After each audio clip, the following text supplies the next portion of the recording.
Com certeza você quer se desenvolver, mas para isso você precisa definir por qual estrada você vai seguir. Assista essa mensagem até o final e descubra qual é o desenvolvimento mais importante para você.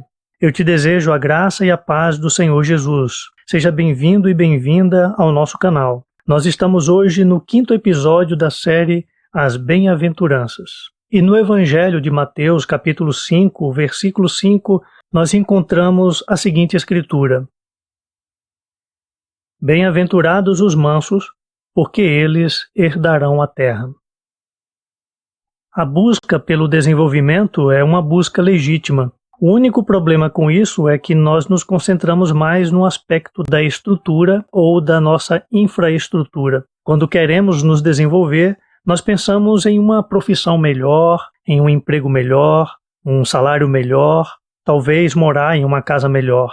Pensamos em qualidade de vida no tocante à conquista de um cenário melhor. E isso nos leva ao desenvolvimento do nosso entorno. Mas, dessa forma, a área principal pode acabar sendo deixada de lado. O desenvolvimento mais importante para você deveria ser o desenvolvimento de si mesmo, porque esse é o desenvolvimento real. Você pode desenvolver uma grande infraestrutura pessoal. Você pode ter tudo o que precisa ao seu redor para você e sua família, o que é um desejo legítimo, porém, ainda assim, se sentir vazio, vazia por dentro, se sentir deslocado, deslocada. Você se desenvolve de fato quando sente que está se tornando uma pessoa melhor, uma pessoa mais elevada, uma pessoa mais firme diante da vida. Você sente que está se desenvolvendo quando sente que está expressando a melhor versão de si mesmo. Pensar em desenvolvimento nesses termos é muito importante, porque o desenvolvimento do ser humano, inclusive, é a base para o desenvolvimento da sociedade. A sociedade se torna melhor quando os indivíduos se tornam melhores. Jesus tocou no quesito desenvolvimento humano quando falou sobre a natureza das nossas atitudes. Jesus nos leva a entender que a nossa vida se torna melhor quando a natureza das nossas atitudes muda para melhor. No ensino das bem-aventuranças, Jesus propôs uma mudança chocante para os padrões da sua época, para os paradigmas da sua época. Primeiramente, nas bem-aventuranças, Jesus incentivou os mansos. A mansidão ensinada por Jesus geralmente é mal entendida. Ser manso costuma ser interpretado como ser bobo, ser ingênuo, ser manipulável. Mas essa não é a definição daquilo que Jesus ensinou sobre mansidão. Ao falar em mansos, Jesus não está se referindo aos indefesos. Ele havia falado sobre os indefesos quando mencionou os pobres em sua sentença a respeito dos pobres de espírito. Mas agora, ao falar de mansos, ele fala para outra classe de pessoas totalmente diferente. Uma classe, inclusive, bastante agressiva. Os mansos, no ensino de Jesus, podem ser entendidos como os condescendentes. A palavra manso, usada aqui no texto de Mateus, vem do grego praus, que significa manso, suave, no sentido de conter a força que tem, de conter o poder que tem. Um bom exemplo para isso é o cavalo.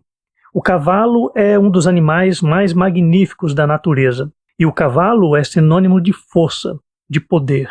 O que acontece com um cavalo manso é o seguinte: ele conhece o seu dono e, para não prejudicá-lo, o cavalo contém a sua força e o seu poder.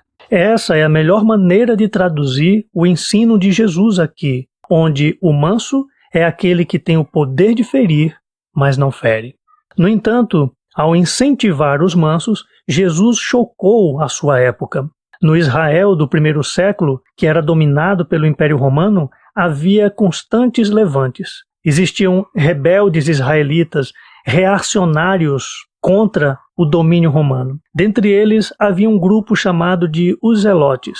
Os Zelotes eram um grupo que planejavam constantemente reações contra Roma. Haviam membros dos Zelotes que eram extremistas e que praticavam terrorismo às guarnições romanas. Isso porque os israelitas queriam expulsar Roma de suas terras pela força da espada. Inclusive, Jesus tinha um discípulo que era do grupo dos Zelotes. Esse discípulo era chamado de Simão, o Zelote. Muitas pessoas que seguiam Jesus ou faziam parte do seu auditório estavam esperando que ele fosse um líder para esse levante, que conduzisse esse levante. Daí, nós podemos imaginar o choque das palavras de Jesus quando ele incentivou os mansos. Ele estava incentivando a mansidão ao invés do uso das armas. Ele estava incentivando a contenção de forças ao invés do uso da força bruta. Ou seja, com Jesus, nós entendemos que ser manso não é ser manipulado ou dominado. Ser manso é ter a força de um cavalo, mas não usar essa força a fim de não prejudicar o outro. Em segundo lugar, Jesus ensinou que esses mansos herdarão a terra. Com estas palavras, Jesus fez um contraste com a conquista da terra prometida que havia acontecido no Antigo Testamento. Vemos no livro de Josué que a terra prometida foi conquistada. Significa que foi necessário o poder das armas e da guerra. O povo de Israel, que antes era nômade no deserto, tomou posse da terra prometida por meio da espada. A terra prometida, na época, era chamada de Canaã. Depois de possuída, passou a receber o nome de Israel. Na época dos patriarcas, Canaã era vista como a terra prometida. E na época dos profetas, Israel era chamada simplesmente de terra. Assim, na realidade do Antigo Testamento, os que conquistaram a terra eram os valentes, os fortes. Agora, Jesus apresenta uma nova realidade. Ele diz que os mansos herdarão a terra. Ele falou de herdar e não de conquistar. Ou seja, os mansos receberão a terra das mãos do seu dono, a saber, Deus. Jesus estava ensinando que a terra acabaria cedendo ao poder da gentileza, ao poder da mansidão, e não ao poder das armas. Jesus falou de herdar, e herdar tem conotação de filiação, porque o manso age como um filho de Deus, porque imita a mansidão do Pai Celestial, que sendo ele santo e poderoso, não destrói os pecadores. Além disso, o manso acaba imitando Cristo, o Filho de Deus. Cristo se apresentou como um ser poderoso. Ele tinha o poder de convocar legiões de anjos em sua defesa e não usou, como nós vemos em Mateus 26, versículo 53. Ele também tinha o poder de descer da cruz e não desceu, conforme vemos em Mateus 27, versículo 40. Então, os mansos herdarão a terra como filhos que herdam a propriedade de seu pai, pelo fato de imitar a atitude de seu pai.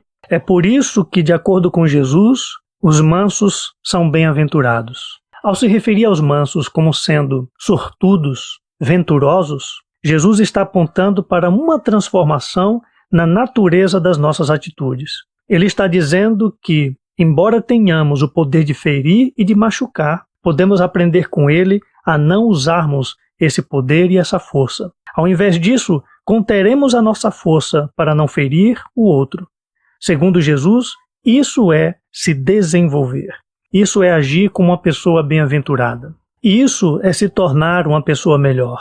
Portanto, se desenvolva de forma profunda, seguindo o padrão do reino de Deus. Porque esse padrão do reino aperfeiçoará a tua atitude. O padrão do reino de Deus te tornará uma pessoa melhor. E isso é mais importante que mudar a tua infraestrutura, que mudar o teu cenário. Porque se trata de mudar você.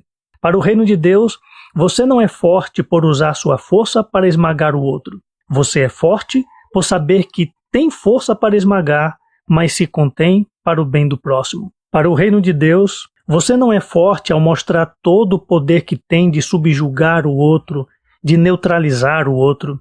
Para o reino de Deus, você é forte em saber o que fazer com toda essa força que tem. Para o reino de Deus, você é uma pessoa valorosa ao seguir o exemplo de Jesus, que se definia a si mesmo como humilde. Ele disse em Mateus capítulo 11, versículo 28 e 29, Vinde a mim todos os que estáis cansados e oprimidos, e eu vos aliviarei. Tomai sobre vós o meu jugo e aprendei de mim, porque sou manso e humilde. Em outras palavras, Jesus estava dizendo, pode se aproximar. Eu não vou machucar você.